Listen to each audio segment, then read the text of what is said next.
तो हेलो दोस्तों, आप सभी का स्वागत है हमारे यूट्यूब चैनल पे।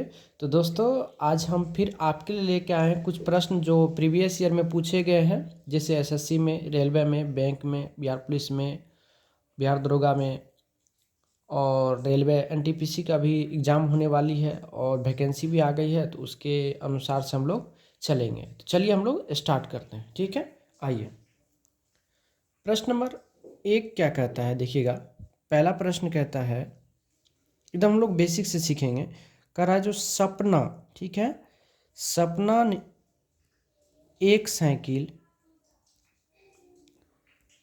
सपना एक साइकिल 1000 रुपये में खरीदी, ठीक है। सपना 1000 रुपये में साइकिल खरीदी और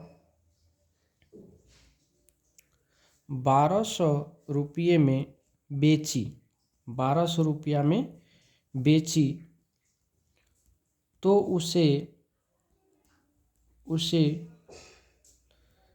कितने प्रतिशत का लाभ हुआ, तो उसे कितने प्रतिशत का लाभ हुआ, ठीक है। ये प्रश्न है। कह रहा सपना एक साइकिल 1000 रुपया में खरीदी और 1200 रुपया में बेची, तो उसे कितने प्रतिशत का लाभ हुआ। तो चलिए हम लोग बनाते हैं, ठीक है।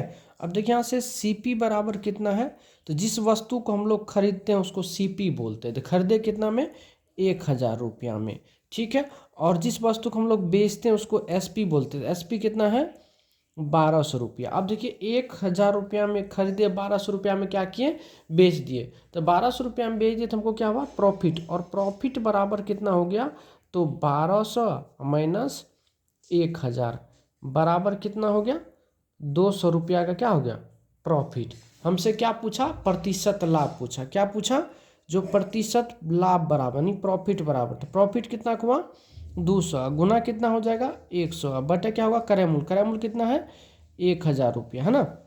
अब देखिए 2 जीरो से 2 जीरो खत्म हो गया, 1 जीरो से ये खत्म हो गया, मतलब कितना परसेंट हो गया, 20%। ये आपके क्या हो गए, आंसर हो गए। समझ गए हमारी बातों को। अगर आप दूसरा तरीका से बनाना चाहेंगे तो इसको आप दूसरा तरीका से भी बना सकते हैं। देखिए कोई भी वस्तु अगर खरीदा जाता है, जो वस्तु खरीदा जाता है उसको हम लोग 100% कहते हैं। जो वस्तु का आपने खरीदा हुआ क्या होता है, 100% होता है। अब बेचे कितना में आप, 1200 रुपया में, तो अब निकाल लीजिए। तो यहाँ से हो जाएगा 100 बटे कितना, 1000, गुना कितना हो जाएगा, 1200। 3 जीरो, 2 जीरो, एक खत्म, ये जीरो खत्म, मतलब कितना हो गया, 120%।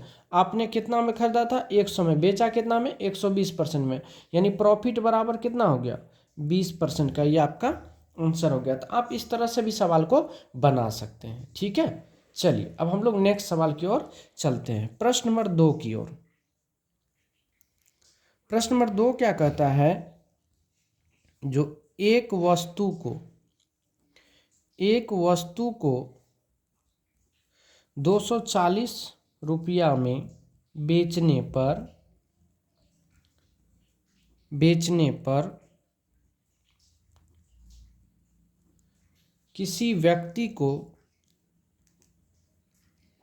किसी व्यक्ति को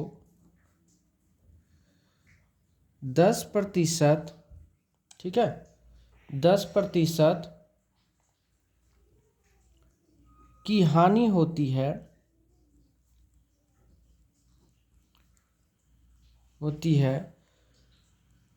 वह उसे किस मूल्य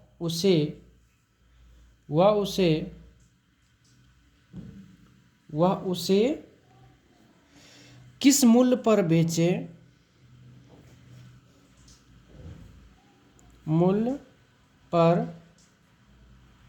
बेचे, ताकि उसे या उसको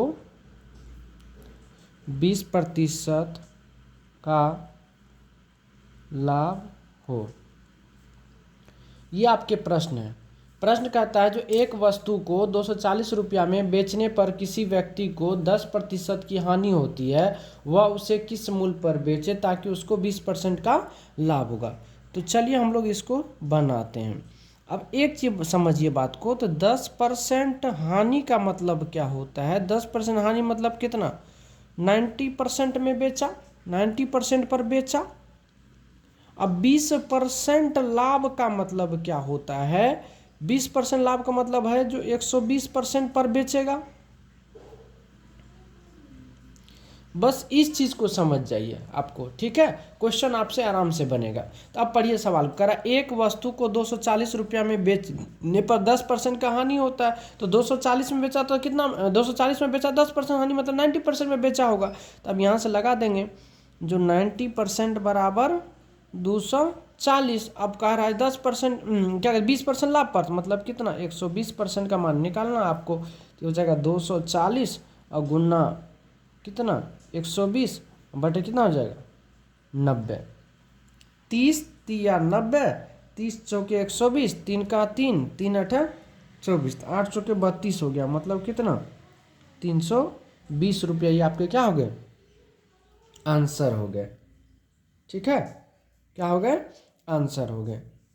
कोई दिक्कत? और ये सवाल जो आपके एसएससी रेलवे में भी पूछा गया और एसएससी सीजीएल में भी पूछा गया। ठीक है, आइए एक और प्यारा सा हम लोग सवाल कर लेते हैं इसी पे, इसी चैप्टर में, फिर हम लोग चलेंगे दूसरा टॉपिक चैप्टर में। हर चैप्टर से हम लोग सवाल देखेंगे। ठीक है, एक क्वेश्चन है, कह रहा यदि यदि किसी वस्तु को, यदि किसी वस्तु को 240 रुपया में बेचने पर 20% का लाभ होता है, का लाभ होता है, तो वस्तु का क्रय मूल्य ज्ञात करें। ठीक है, क्रय मूल्य ज्ञात करें। ठीक है, क्रय मूल्य ज्ञात करें। चलिए, ये प्रश्न है और बहुत अच्छा प्रश्न है, इसको हम लोग समझेंगे। करा किसी वस्तु को 240 रुपया में बेचने पर 20% का लाभ होता है। तो 20% लाभ का मतलब क्या? 20% लाभ का मतलब होता है जो 120% पर बेचा। ठीक है, और क्रय मूल्य की बात करेंगे तो क्रय मूल्य हमेशा 100% होता है। ठीक है, तो अब यहाँ से लिख देंगे, जो 120% का वैल्यू कितना? 240। तो 100% का वैल्यू कितना? तो 240 गुना 100 बटे 120, 120 दूना 240, 100 दूना कितना हो गया? 200 रुपया। ये आपके क्या हो गए? क्रय मूल्य हो गए। समझ में आ गया होगा। तो क्रय मूल्य से हम लोग 3 सवाल देखें। ठीक है, अब 3 सवाल हम लोग दूसरे चैप्टर से देखेंगे। ठीक है, आइए चलिए दोस्तों, अब प्रश्न नंबर हम लोग 4 पे चलते हैं। प्रश्न नंबर 4 क्या कहता है वो जरा हम लोग देखेंगे।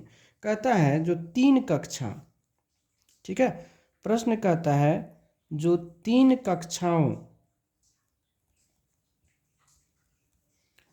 कक्षाओं के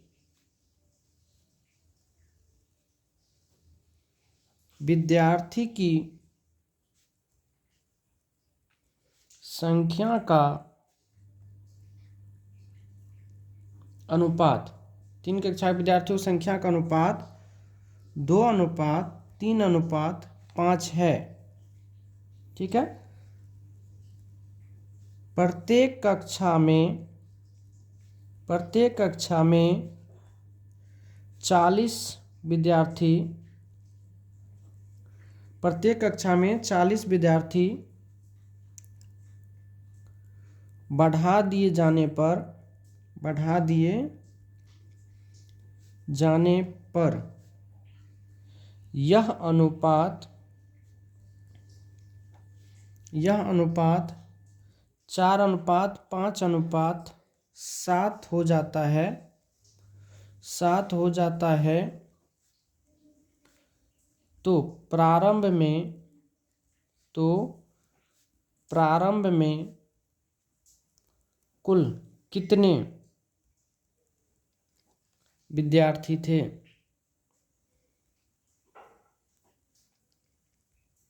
ये आपके प्रश्न है। कहता 3 कक्षा में विद्यार्थियों की संख्या का अनुपात 2:3:5 है। प्रत्येक कक्षा में 40 विद्यार्थी बढ़ा दिए जाने पर यह अनुपात 4:5:7 हो जाता है।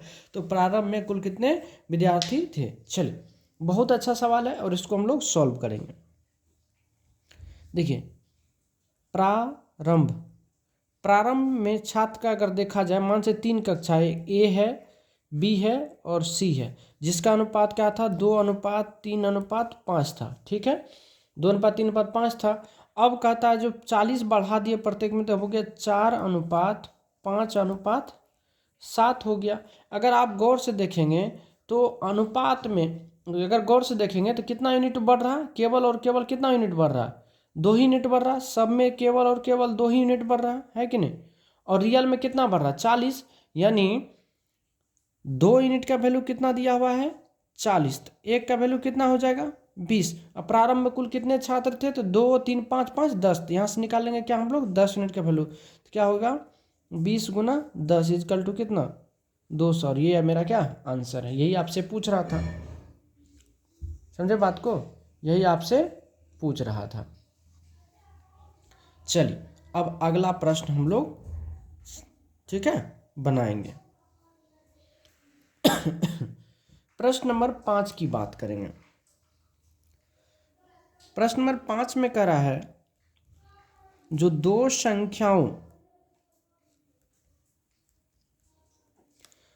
संख्याओं का अनुपात 3:4 है और उनका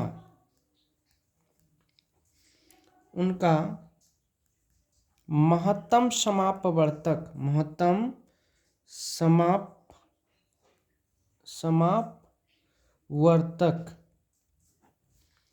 समापवर्तक 15 है, तो दोनों संख्या का योगफल ज्ञात करें।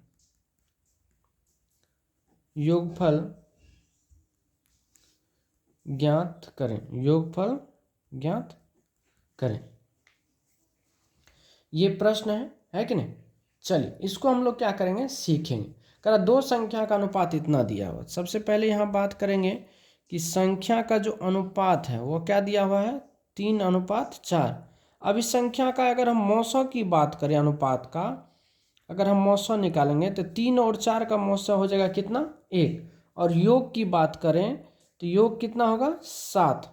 अब देखिए, मौसों महत्तम समापवर्तक जो होता है वह हमेशा 1 यूनिट का वैल्यू होता है। तो यहाँ से अगर हम बात करेंगे तो यहाँ से 3 और 4 का मौसों 1 है, मतलब 1 यूनिट का वैल्यू आपको कितना दिया हुआ? 15 है कि नहीं? जो इनका मौसों होगा वही इनके बराबर होगा। अब योग कितना है? 7 यूनिट। तो 7 यूनिट का वैल्यू यहाँ से निकालेंगे तो 15 × 7 तो कितना हो जाएगा? 105। और ये आपके आंसर हो गए। समझ गए हमारी बातों को कि नहीं? चलिए, अब हम लोग प्रश्न नंबर 6 की ओर चलते हैं। प्रश्न नंबर 6 क्या कहता है देखिएगा, ठीक है। प्रश्न नंबर 6 क्या कहता है? जो यदि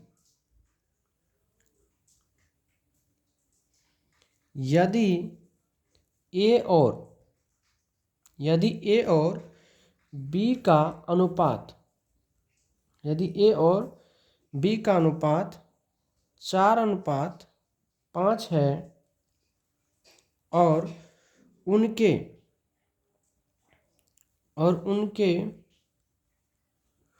वर्गों का अंतर 81 है, तो ए का मान ज्ञात करें। ए का मान ज्ञात करें। ये आपका प्रश्न है। चलिए, अब इसको हम लोग क्या करेंगे? सॉल्व करेंगे। बहुत अच्छा प्रश्न है। कह रहा दो संख्या का अनुपात, मतलब ए और बी अनुपात आपको कितना दिया हुआ है? 4:5 दिया। इनके वर्ग अगर करेंगे तो a² अनुपात b² अगर हम निकालें तो कितना होगा? 4 चौके 16:25 हो जाएगा। और इनके बीच का अंतर कितना हो जाएगा? तो 16 9 25 ना, तो 9 दिया हुआ। यानी 9 यूनिट का वैल्यू कितना दिया हुआ? 81। है कि नहीं। 9 यूनिट का वैल्यू कितना दिया हुआ, 81। अगर आप 1 यूनिट का वैल्यू अगर निकालेंगे आप, ठीक है, अगर आप 1 यूनिट का वैल्यू निकालेंगे तो कितना हो जाएगा, 81/9, तो कितना हो जाएगा, 9 हो गया। अब आपसे क्या पूछा, जो ए का मान ज्ञात करें, तो ए का वैल्यू कितना है, 4 यूनिट, यहाँ से निकालेंगे 4 यूनिट का वैल्यू कितना हो जाएगा, तो 9 × 4, 9 चौके कितना हो गया, 36। ठीक है, ये लिख देंगे, अतः ये बराबर कितना हो गया, 36, और ये आपके आंसर है। तो सवाल में जिस तरह से करेगा आपको उसी तरह से करना है। सवाल में जो दिया था हम लोग भी वही किए, है कि नहीं, समझे बात को कि नहीं।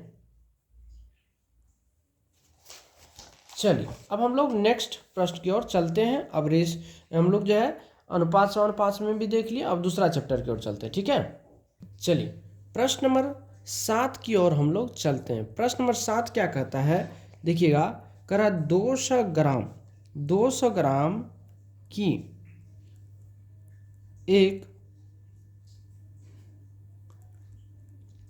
मिश्र धातु में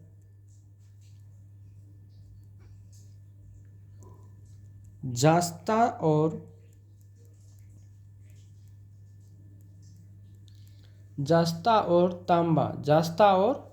तांबा का अनुपात 5:3 है। इसमें कितने ग्राम तांबा मिलाया जाए,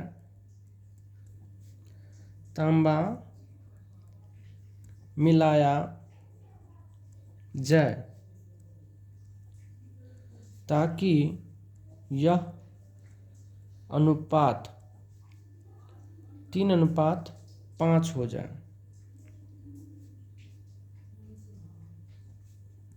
ठीक है, ये प्रश्न है और इसको चलिए हम लोग सॉल्व करते हैं। बहुत प्यारा सा प्रश्न है। ठीक है, आइए सीखते हैं। अगर हम देखें तो टोटल यानी कुल मात्रा कितना दिया हुआ है, कुल मात्रा की अगर हम बात करेंगे कितना है, 200 ग्राम, और यहाँ से हम बात करेंगे क्या, जास्ता अनुपात तांबा की अगर हम बात करें तो 5 अनुपात कितना दिया हुआ, 3 है। 5 अनुपात कितना है, 3 है। चलिए तो 5×3 कितना हुआ, 8। अगर हम देखें यहाँ से, अगर हम 8 से डिवाइड अगर कर देंगे तो कितना होगा, 8 × 9 = 16, 4 8 × 5 = 40, मतलब 1 यूनिट का वैल्यू कितना हो गया, 25।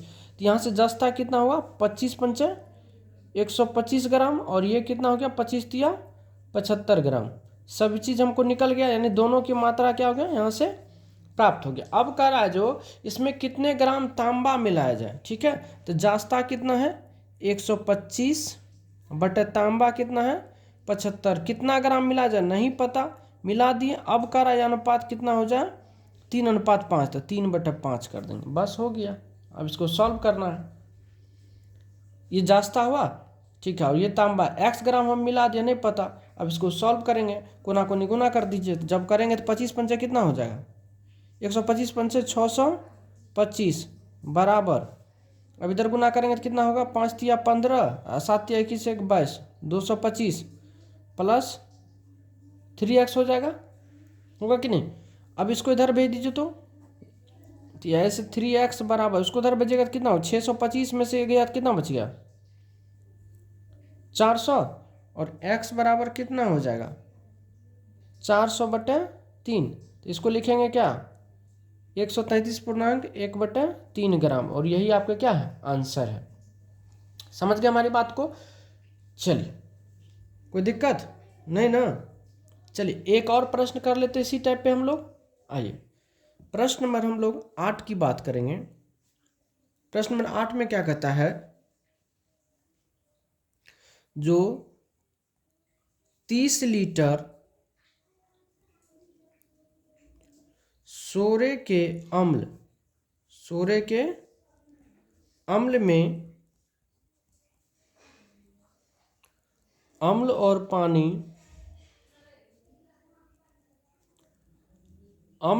पानी का अनुपात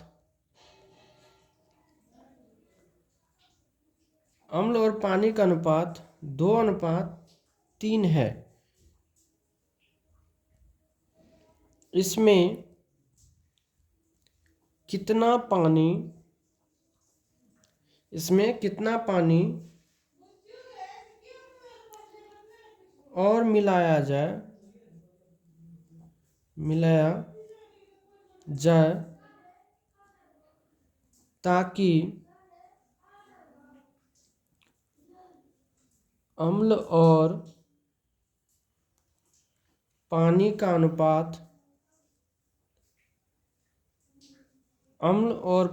अनुपात 2:5 हो जाए। ये प्रश्न है, ठीक है।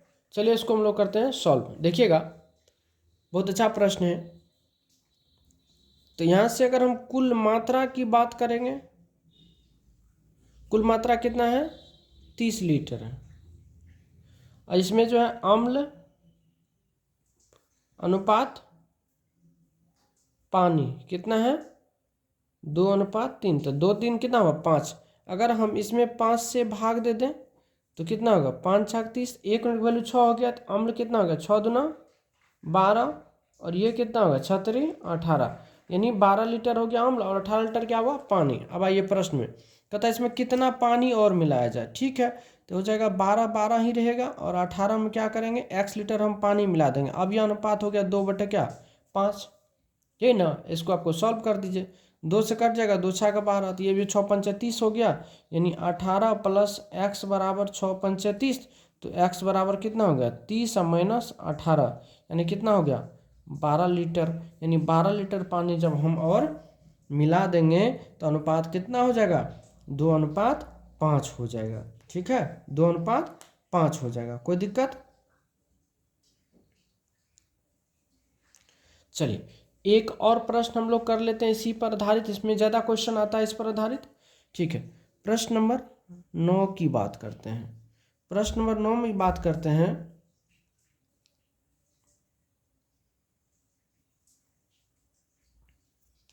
कहता है क्या, जो दूध और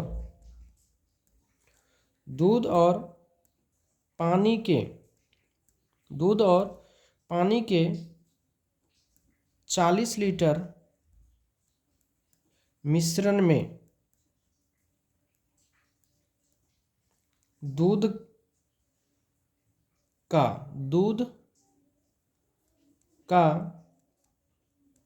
पानी से अनुपात 7:1 है। दूध तथा पानी का अनुपात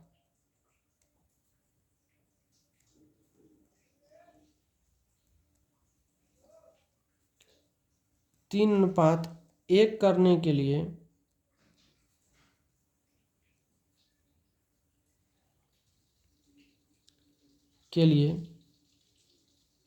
कितना पानी मिलाना होगा।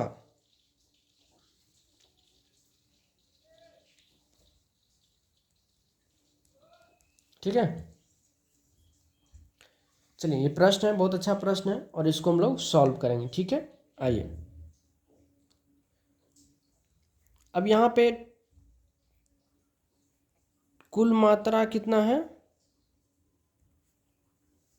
40 लीटर, जिसमें क्या है, दूध है और पानी। तो दूध और पानी का अनुपात कितना है, 7:1। तो टोटल कितना हो गया, 8। अगर हम 8 से भाग देंगे तो 1 यूनिट का वैल्यू कितना आ जाएगा, 5 लीटर। 5 लीटर निकला, तो ये कितना होगा, 7 5 35, ये हो गया, और ये कितना हो गया, 5 हो गया। ठीक है, अब हमको पानी मिलाना है, तो 35/कितना, 5। इसमें पानी में x लीटर मिला देंगे, तो अब दूध अनुपात पानी का अनुपात 3 कितना हो जाएगा, 1 हो जाएगा। यही चीज़ आपको करना था। अब जब इसको आप सॉल्व करिएगा तो ये कितना होगा, 5 तिया 15 + 3x बराबर 35, ये उधर चल जाएगा। तो 3x बराबर, जब ये उधर जाके घट जाएगा तो 35 में से 15 गया तो 20, और x बराबर कितना हो गया, 20/3, यानी 6.2/3 लीटर क्या होगा, पानी और मिलाना पड़ेगा। ठीक है दोस्तों, तो मेरे ख्याल से यहाँ तक में आपको कोई दिक्कत नहीं होनी चाहिए। अगर कोई भी तरह की दिक्कत परेशानी होगी तो आप कमेंट्स के माध्यम से हमसे पूछ सकते हैं। ठीक है, आज के लिए बस इतना ही। धन्यवाद।